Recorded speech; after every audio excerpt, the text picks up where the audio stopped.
Test 5. You will hear a number of different recordings and you will have to answer questions on what you hear. There will be time for you to read the instructions and questions, and you will have a chance to check your work.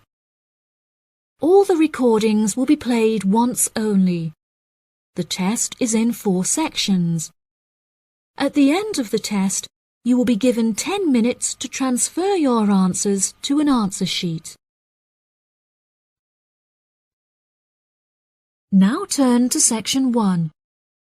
Section 1. You will hear a man phoning to complain about a flight. First, you have some time to look at questions 1 to 3.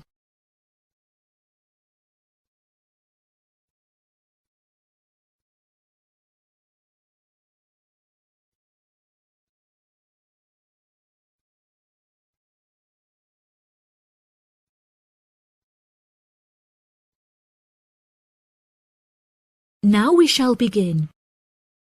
You should answer the questions as you listen, because you will not hear the recording a second time. Listen carefully and answer questions 1 to 3. Hello, you have reached the complaints department. How can I help you? Yes, hello there. I am phoning to make a complaint regarding a flight that I took with you recently. Okay. There are some details I will need to take from you first. May I have your name, please? Jack Dawson. That's D-A-W-S-O-N. And your address? It's 33 Hillcrest Road. That's Hillcrest. 33 Hillcrest Road. Is that in Exeter? Yes. And what is the postcode of the residence? It's AL698GQ. Thank you. Do you have a telephone number? Yes, the number at my office is 754688. That's good. And may I just take a home phone number for you in case of emergencies? No problem. It's 798662. Are they both local numbers? Yes. Before you hear the rest of the conversation, you have some time to look at questions 4 to 10.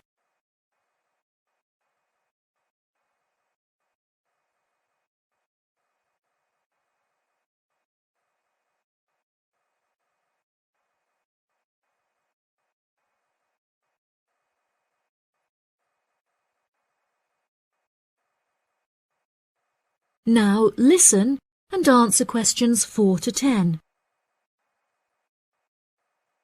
Okay, great. Thank you for your patience. Now, what is the nature of your complaint? I'm phoning to complain about a flight I took recently. I always take certain measures to ensure that I will be comfortable. For example, I always pay the additional cost for extra legroom, and I always arrive punctually for the flight to make sure that I'm seated beneath an air conditioner. Unfortunately, I was disappointed to find that the air conditioning on the plane was broken, so I spent the entire flight in discomfort as it was too hot and the air was stuffy. I see. I do apologize for this fault with the air conditioning. Now, while I have you on the phone, would you mind answering a short questionnaire regarding your recent flight? Sure. Okay, let's get started. What did you think of the food that was served to you during the flight? I thought that it was inexpensive and quite delicious. However, I was still very hungry afterwards, as it was a very small portion and more of a snack. Providing a snack for lunch is not reasonable. Okay, I have noted that down. What was your opinion of the quality of service that you received from our staff on board? The staff was very helpful, but each time I pressed the button to request service, it took a long time for a staff member to arrive. I found this frustrating, as there just weren't enough staff on board the flight to be able to serve all the customers. Okay, that's great. Thank you very much for answering those questions. Are there any other parts of your travel experience that you would like to comment on? Yep. The process of moving through security was very quick and helped to make my travel experience stress-free. Okay. do you have any extra comments on the services you received during the flight? Yes, I thought that the seats were very uncomfortable and looked very old. They were also in need of repair, as the reclined feature on my chair was broken, so I could not go to sleep for the whole flight.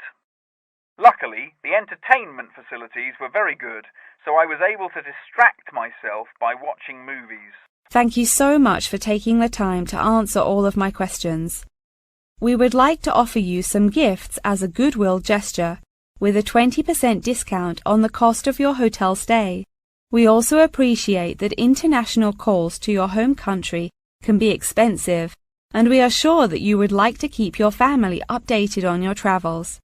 So please accept a phone card which has a credit of £20. Oh, that's really great. Thank you so much for the gifts. No problem. We look forward to having you travel with us again soon. Have a fantastic vacation. Thanks. Bye. That is the end of section 1. You now have half a minute to check your answers.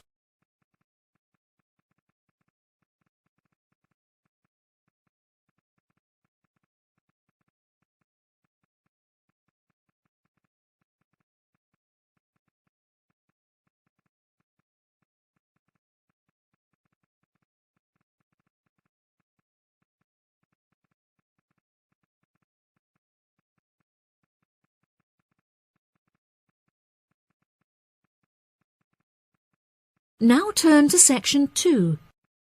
Section 2. You will hear part of a talk given by a member of staff at a car rental company. First, you have some time to look at questions 11 to 16.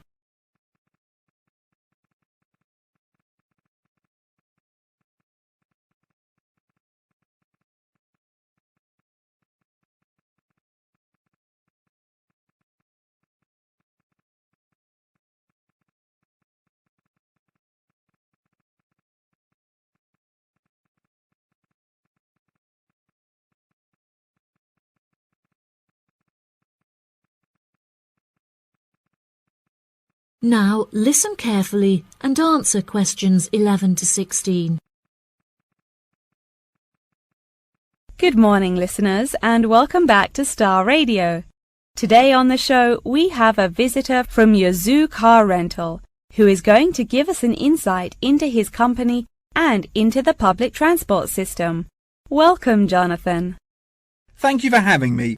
Yes, I would like to start by introducing my company, Yazoo Car Rental. We are the cheapest and most reliable rental company in the city and have won multiple awards for the quality of our services.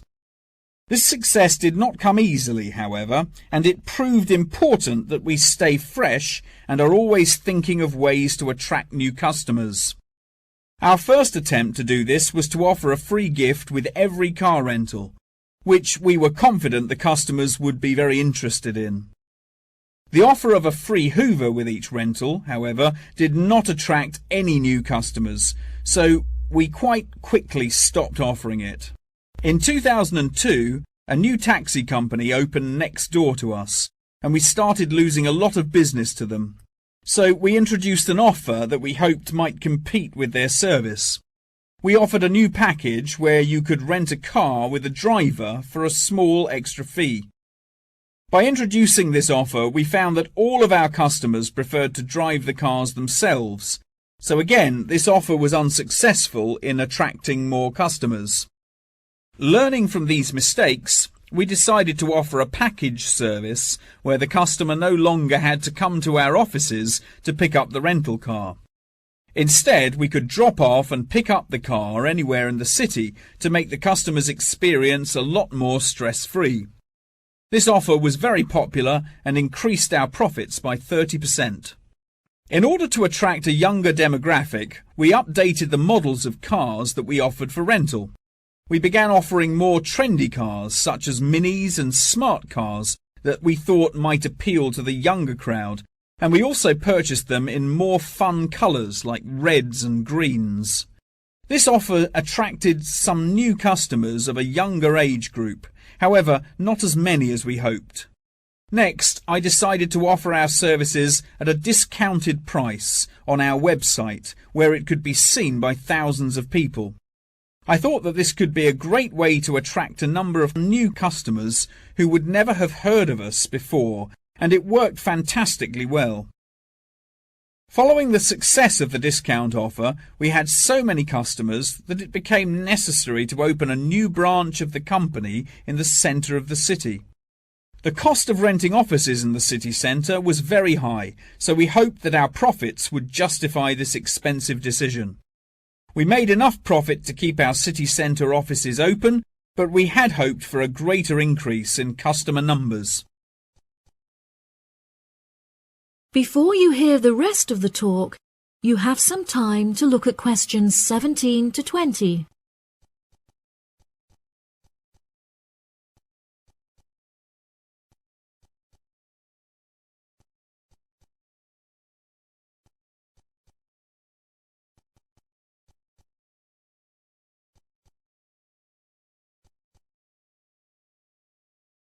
Now listen and answer questions 17 to 20. Now for the second part of my talk, which is on the topic of public transport. There are many benefits to public transport. For example, the recent introduction of bus lanes has meant that buses are now unaffected by traffic jams and are able to stay on schedule. Unfortunately, as fewer and fewer people are taking the bus nowadays, the service has become quite inefficient. This reduction in passengers may be due to the stories in the newspaper about the dangers posed to pedestrian safety by the buses. However, this is largely untrue, as buses are responsible for far less pedestrian-related accidents than cars. I use the bus service often, as car petrol is so expensive nowadays that the bus is far more affordable. However, if I am in a rush, I prefer to take a taxi, as they tend to get you to your destination very quickly, so you can remain punctual for your appointments. I also very much enjoy flying to my destinations, as the service is incredibly fast and the airports are always very easy to find. Personally, my favourite mode of transportation is the bus. Due to the lack of people using the service, I have found that the buses are never overcrowded, so there is always a seat available. They are also never dirty, as they get cleaned regularly. However, I have found that sometimes the bus can be over a half hour behind schedule, which can be very frustrating. There has been a lot of fluctuation in the price of bus tickets in the last couple of years.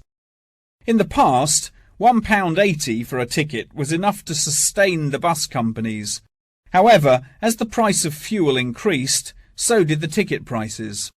Now the ticket prices are declining as the bus companies try to encourage more people to use their service again. Well, that's all from me today. Thank you for listening. That is the end of section 2. You now have half a minute to check your answers.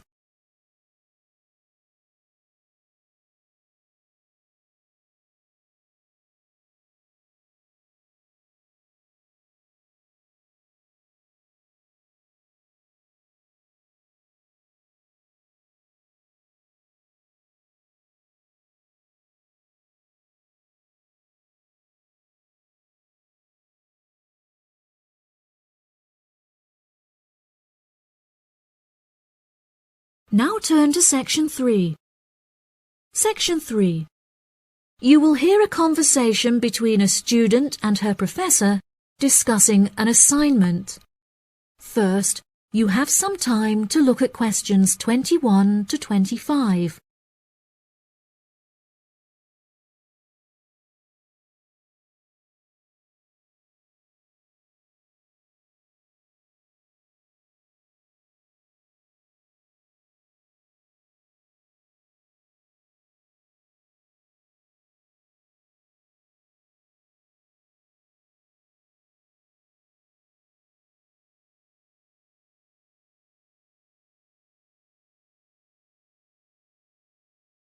Now listen carefully and answer questions 21 to 25. Excuse me, Dr. Thompson. May I speak to you for a minute? Of course. Please come in. I'm Alexandra Jones. I'm studying business here at the university, and for my assignment I have to carry out a survey of people who own their own organizations. I heard that you are the founder of your own company, and I was wondering if I could ask you some questions about it. Yes, of course. Please fire away. Okay, great. We'll get started. Did you encounter any problems whilst you were starting your company? Actually, it was not as hard as I anticipated. I started out with very clear objectives, so I knew exactly what I wanted my corporate identity to be. It was very difficult to find the correct premises, as the property market in London is so competitive, but eventually I found the perfect site. The hardest part was structuring the business, as I had no formal template, so I had to create it myself. Yes, that is very impressive. Was it difficult dealing with staff? It's always tricky trying to satisfy a group of people with varying interests. However, I didn't encounter many problems. I found it very important to make the staff feel appreciated. So I hosted a staff day where we could all introduce ourselves and get to know each other as individuals. I was also able to talk to them about the type of work that they would be doing and gave them the opportunity to share with me the issues they had with the allocation of the work. Okay. Did you hire a management team, or did you take on the role of the manager? Oh no, I already had enough tasks to take care of. I employed someone else to take on the role of the manager. However, he never consulted me before making decisions, so I was forced to let him go and hire someone else. And what did the other staff think of the new manager? They had a great deal of respect for him. It definitely helped that I consulted with them before hiring him. They were surprised that he has been so successful in his role at the company, despite the longer meeting hours. Since the company opened, has it had any great achievements? There are many aspects of the company that I am pleased with. However, there is one achievement of which I am particularly proud. I wanted a mural painted to brighten up our entrance area, so I decided it would be a great idea to invite the local primary school to create one for us. The youngsters had a great time, and I know they were thrilled to be included. Oh, that's lovely. Before you hear the rest of the conversation, you have some time to look at questions 26 to 30.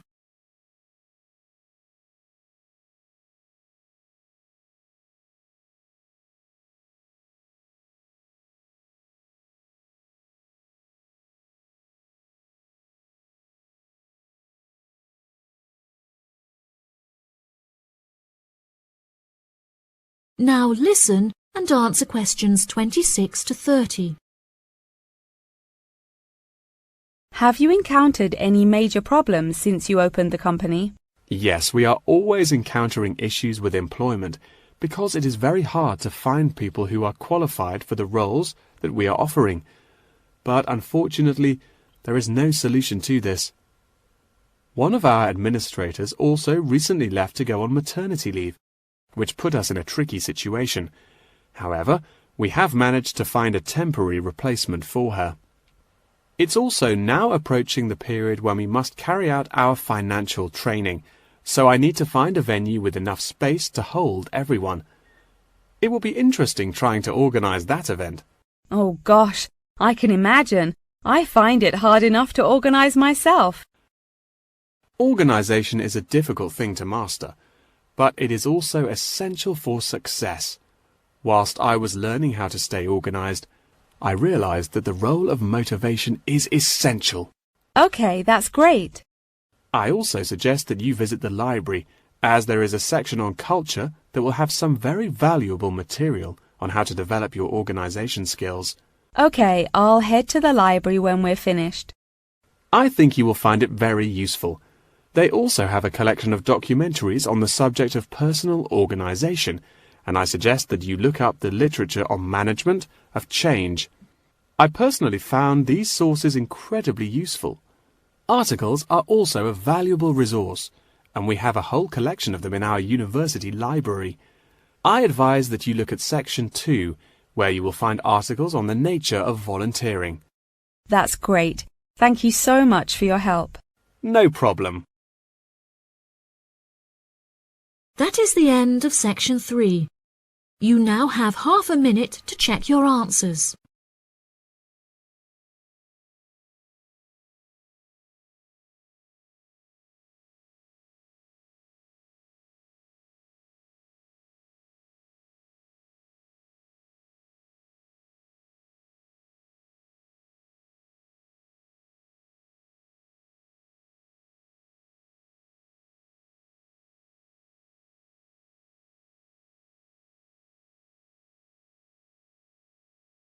Now turn to Section 4. Section 4. You will hear a talk on the research of architecture. First, you have some time to look at questions 31 to 40.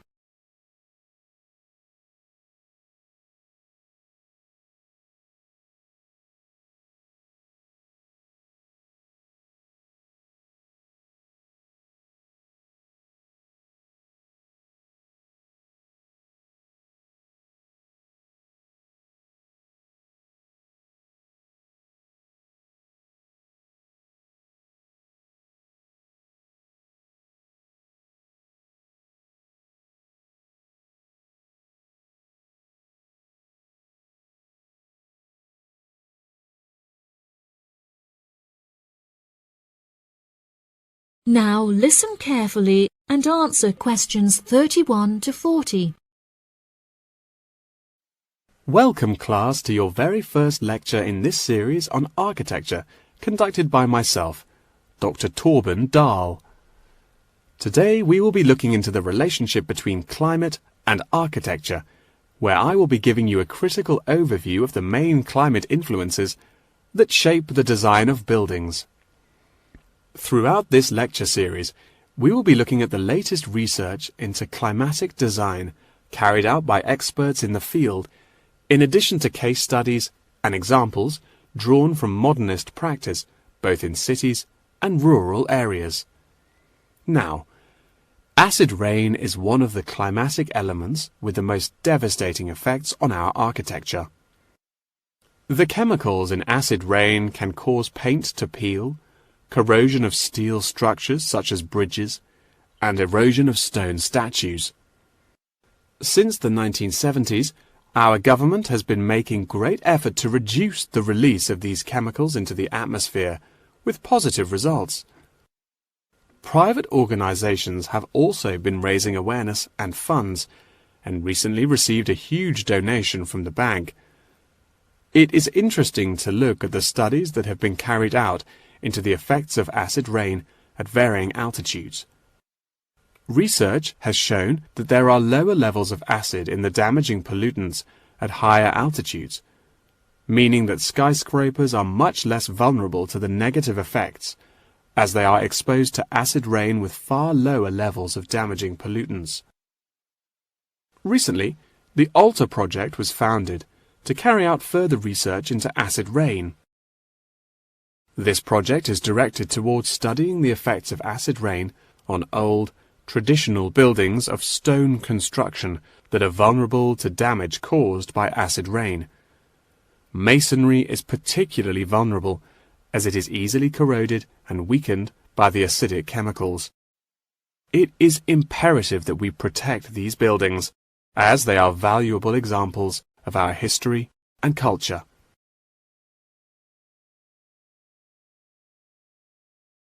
Pollution is one of the main sources of concern in the present day. The construction industry contributes considerably as a source of pollution in its day-to-day processes of creating building materials such as concrete and glass. However, more new sustainable methods are being developed to counter this. A recent case study for this is Sky Tower, whose windows have been made from recycled glass to prevent pollution from the glass-making process. Water is the most problematic element to be considered in construction. It is imperative that construction elements, such as the insulation, are fitted into the building in dry weather to prevent it from getting wet. This makes winter an undesirable season for construction, as the heavy rainfall can have adverse effects on the building. Another climate type that has an enormous effect on buildings is humidity. Constructions made of steel and stone are largely unaffected by humidity.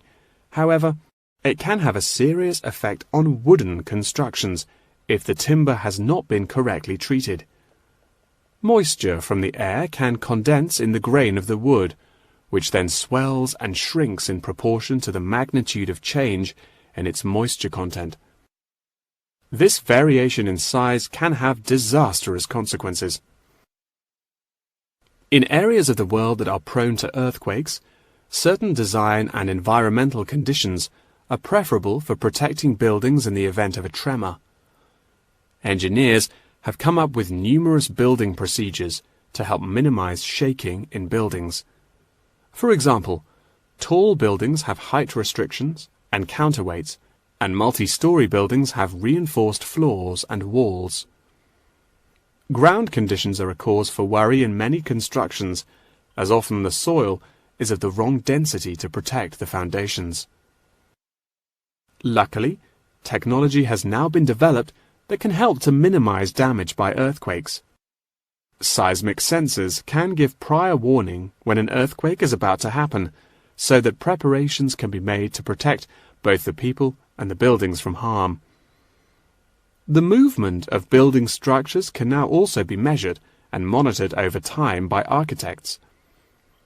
It has been expressed by architects within the design community that it would be valuable to be given special courses for designing buildings within earthquake zones. Guidelines are also expected to be produced by the government in the near future that will give architects a universal checklist to follow. That wraps up the lecture for today. Please remember that attendance is mandatory. That is the end of section 4. You now have half a minute to check your answers.